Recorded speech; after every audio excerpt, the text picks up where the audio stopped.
Assalamualaikum warahmatullahi wabarakatuh. Halo teman-teman para pejuang, kembali lagi di channel YouTube-nya Indra Yuliana Irhas. Nah, bagi yang belum kenal, salam kenal. Nama saya Indra Yuliana, pejuang CPNS pada tahun 2019 dan berhasil mendapatkan NIP pada tahun 2020. Di channel ini saya akan berbagi pengalaman perjuangan mendapatkan NIP. Jadi bagi teman-teman yang berminat, jangan lupa subscribe ya.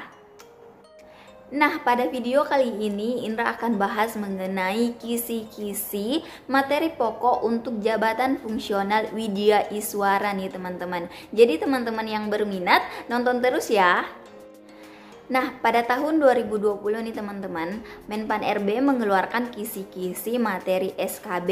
Nah, di situ juga ada materi pokok untuk jabatan fungsional Widya Iswara nih teman-teman. Jadi apa sajakah materi pokok untuk kisi-kisi jabatan fungsional Widya Iswara? Nah teman-teman, untuk jabatan fungsional Widya Iswara itu untuk ahli pertama nih ya, saya ingin membaca kisi-kisi dari Permenpan RB nih yang dikeluarkan pada tahun 2020. Nah, yang pertama adalah pemahaman kebijakan nih teman-teman, yaitu kebijakan tentang pelatihan ASN dan Widya Iswara. Jadi teman-teman harus paham bagaimana sih pelatihan ASN itu, bagaimana Widya Iswara itu. Nah, untuk yang kedua yaitu pemahaman tentang pengelolaan pembelajaran nih teman-teman. Kan kalau Widya Iswara itu tugasnya itu mendidik, mengajar, dan melatih PNS nih teman-teman. Jadi kalau umpamanya ada prajabatan atau ada diklat-diklat dan lain-lain, itu Widya Iswara nih teman-teman yang berperan di situ. Nah, untuk pengelolaan pembelajaran teman-teman harus pelajari tentang pembelajaran orang dewasa nih teman-teman, atau biasa disebut dengan andragogi atau konsep diri, begitulah teman-teman. Kemudian yang kedua yaitu rancang bangun dan rencana pembelajaran mata pelatihan nih teman-teman. Kemudian bagaimana media pembelajaran. Nah, media pembelajaran itu juga teman-teman perlu pelajari. Kemudian bagaimana sih metode pembelajaran. Nah, kemudian selanjutnya adalah strategi dan evaluasi pembelajaran nih teman-teman. Kemudian teknik komunikasi yang efektif dan pembelajaran. Dan bagaimana sih teknik komunikasi yang efektif itu? Kemudian bagaimana manajemen kelas. Nah, di mana manajemen kelas ini, bagaimana sih ketika kelas ini seperti ini, apa yang harus dilakukan oleh Widya Iswara, seperti itu teman-teman.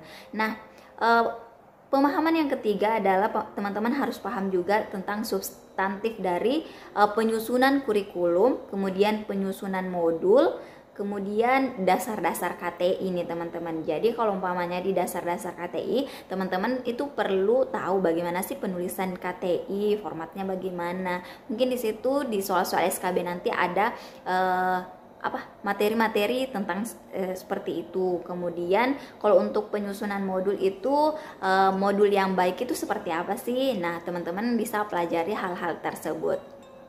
Nah, itu dia tadi kisi-kisi dari Permenpan RB ya teman-teman, kisi-kisi untuk jabatan fungsional Widya Iswara. Nah, berdasarkan kisi-kisi tersebut saya cari peraturan-peraturannya nih teman-teman. Jadi saya akan bacakan peraturan-peraturannya juga ya. Nah, kalau untuk instansi pembinanya nih teman-teman, jadi instansi pembina dari jabatan fungsional Widya Iswara itu adalah LAN nih teman-teman, Lembaga Administrasi Negara. Nah, untuk peraturan-peraturannya teman-teman bisa download di siwid.lan.go.id. Jadi teman-teman bisa download tuh peraturan-peraturan tentang Widya Iswara di situ. Jadi saya akan membacakan peraturan-peraturannya ya teman-teman. Jadi teman-teman bisa tulis atau pahami atau nanti bisa lihat di deskripsi video ini. Nah, untuk yang pertama itu adalah Permenpan RB nomor 22 tahun 2014 tentang jabatan fungsional Widya Iswara dan angka kreditnya. Dan nah di sini tuh teman-teman bisa tahu dan paham bagaimana sih jabatan fungsional Widya Iswara itu. Kemudian selanjutnya nih teman-teman, surat edaran Kepala LAN tentang pemenuhan kualifikasi pendidikan minimal S2 bagi jabatan fungsional Widya Iswara. Ini nomor 12 tahun 2019 nih teman-teman. Selanjutnya yaitu peraturan LAN nomor 12 tentang tahun 2019 tentang pengangkatan PNS dalam jabatan fungsional Widya Iswara melalui penyesuaian nih teman-teman, atau impasing.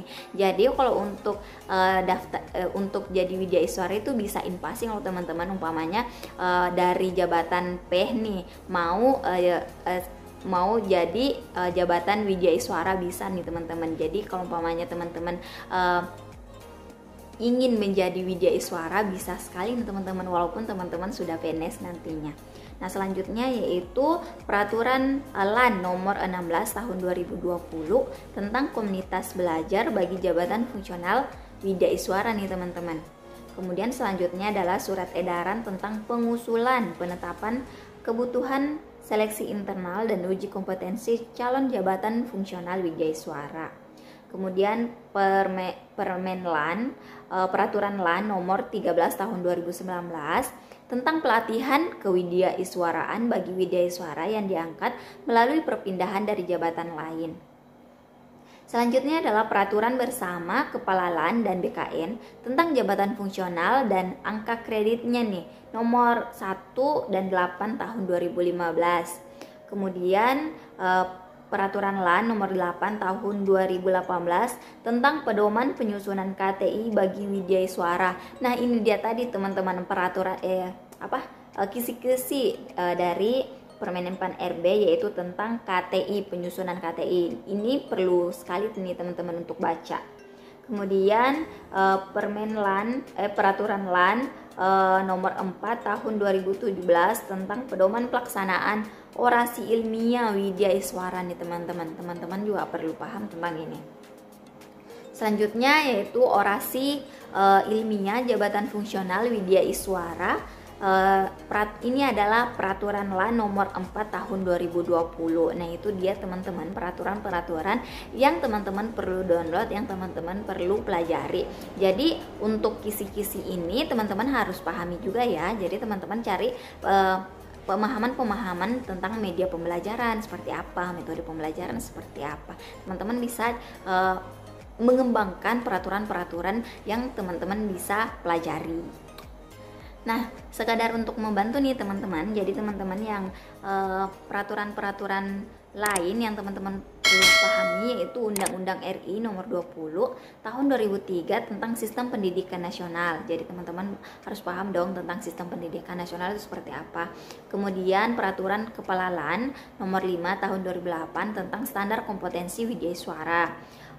PP RI nomor 101 tahun 2000 tentang pendidikan dan pelatihan jabatan PNS. Kan kalau teman-teman itu sebagai Widya Iswara harus tahu dong pelatihan dan pendidikan jabatan PNS. Kan teman-teman yang menjadi sudah menjadi tugas dari teman-teman Widya Iswara nantinya.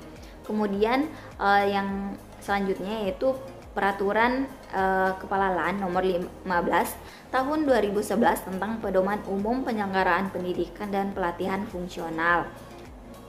Kemudian kalau untuk modulnya nih teman-teman bisa cari modul komunikasi yang efektif, modul pelatihan pendidikan dan pelatihan prajabatan golongan 3. Ini diterbitkan oleh LAN. Nah, penulisnya itu Lestari dan Maliki di tahun 2006. Kemudian kalau untuk buku, ini buku ya teman-teman, sumbernya buku pendidikan non formal dimensi dalam keaksaraan fungsional nih, pelatihan dan andragogi. Nah ini ditulis oleh Marzuki tahun 2010, penerbitnya itu PT Remaja Rosda Karya. Kemudian selanjutnya buku manajemen kurikulum nih teman-teman, kan ada juga nih tadi kisi-kisi manajemen kurikulum. Jadi ini buku manajemen kurikulum yang ditulis oleh Wahyudin 2014, diterbitkan oleh PT Remaja Rosda Karya juga nih teman-teman. Jadi itu dia peraturan-peraturan yang perlu teman-teman pelajari untuk jabatan fungsional Widya Iswara. Nah, sekian video kali ini, semoga bermanfaat ya teman-teman. Jadi tetap semangat terus nih teman-teman. Jangan patah semangat untuk belajar. Jangan patah semangat untuk mencari informasi-informasi mengenai SKB nih teman-teman. Teman-teman itu selangkah lagi bisa lulus tes CPNS 2021 ini. Jadi tetap semangat terus teman-teman. Oke, sekian video kali ini. Jadi jangan lupa like, comment, and subscribe. Dadah.